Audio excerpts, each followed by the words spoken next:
નમસ્કાર, હું છું કેતલ અને આપ જોઈ રહ્યા છો CB24। હીટ વેવને લઈને જિલ્લા પંચાયત દ્વારા વિવિધ શાખાઓમાં ટીડીઓ, તલાટી તેમજ સરપંચ માટે ખાસ માર્ગદર્શિકા જાહેર કરવામાં આવી છે।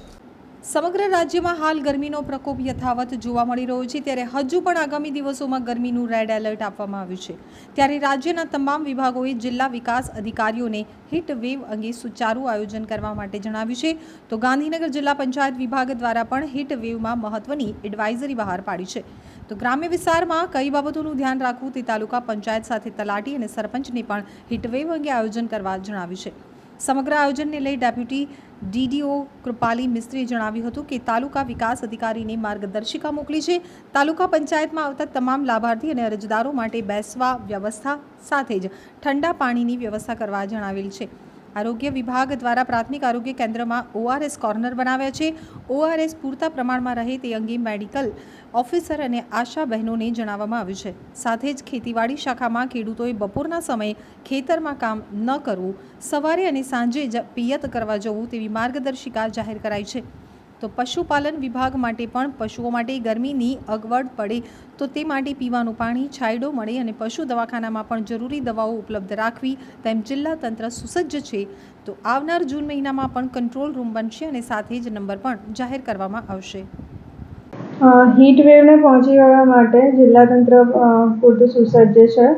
અમે દરેક તાલુકા વિકાસ અધિકારીને હીટ વેવમાં શું કરવું અને શું ન કરવું તેની માર્ગદર્શિકા સર્ક્યુલેટ કરી છે। જેમાં હીટ વેવને પહોંચી વળવા માટે એમને પણ ગ્રામ્ય લેવલે આ માર્ગદર્શિકા પહોંચાડેલી છે। ખાસ કરીને જે લાભાર્થીઓ અને અરજદારો પણ તાલુકા કચેરીમાં આવતા હોય તો એમને પણ બેસવા માટે યોગ્ય જગ્યા અને પીવા માટે ઠંડુ પાણી મળી રહે એની વ્યવસ્થા કરવા જણાવેલ છે। એ સિવાય હેલ્થ શાખા પણ કાર્યરત છે। હેલ્થ શાખાએ એક પ્રાથમિક આરોગ્ય કેન્દ્રમાં ORS કોર્નર બનાવેલું છે, જ્યાં ORSના પેકેટ્સ પૂરતા પ્રમાણમાં રહે એ બાબતે મેડિકલ ઓફિસર્સને અને આશા બહેનોને પણ જણાવેલ છે।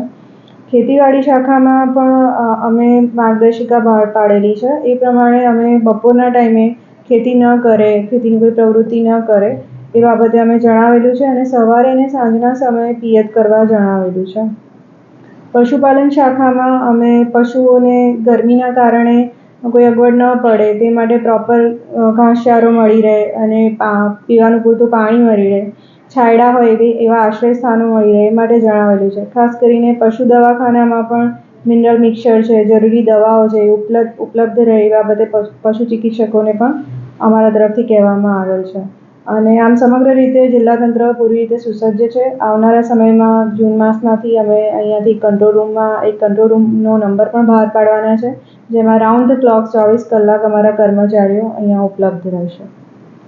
ખાસ કરીને ગ્રામ્ય તલાટીઓ, સરપંચોને ગ્રામ્ય વિભાગમાં શું સૂચનાઓ આપવામાં? હા, એટલે અમે તાલુકા વિકાસ અધિકારીને જે માર્ગદર્શિકા આપેલી છે કે ગરમીના કારણે શું કરવું જોઈએ, શું ન કરવું જોઈએ એ બાબતે, જેમ કે બપોરના સમયે બાંધકામમાં જે પ્રવૃત્તિ ચાલતી હોય તો એમના જે મજૂરો હોય એ પ્રિફરેબલી અવોઇડ કરે 12 થી 4માં, તો એ રીતે એમને પણ નીચે સરપંચને, તલાટીને એ રીતે માર્ગદર્શન આપેલું છે અને માર્ગદર્શિકા બહાર પાડી છે કે એ પ્રમાણે એમને કાર્યવાહી કરવાની રહેશે કે બપોરનો જે સમયગાળો છે એમાં કોઈ પણ જાતની એક્ટિવિટી ટાળે, બને એટલું છાયામાં રહે, પીવાનું પાણી, પ્રવાહીનો ઇન્ટેક વધારે રાખે અને એ સિવાય આરોગ્ય કેન્દ્રમાં પણ પૂરતી દવાઓ મળી રહે એ બાબતે અમે એમનું ધ્યાન દોરેલું છે।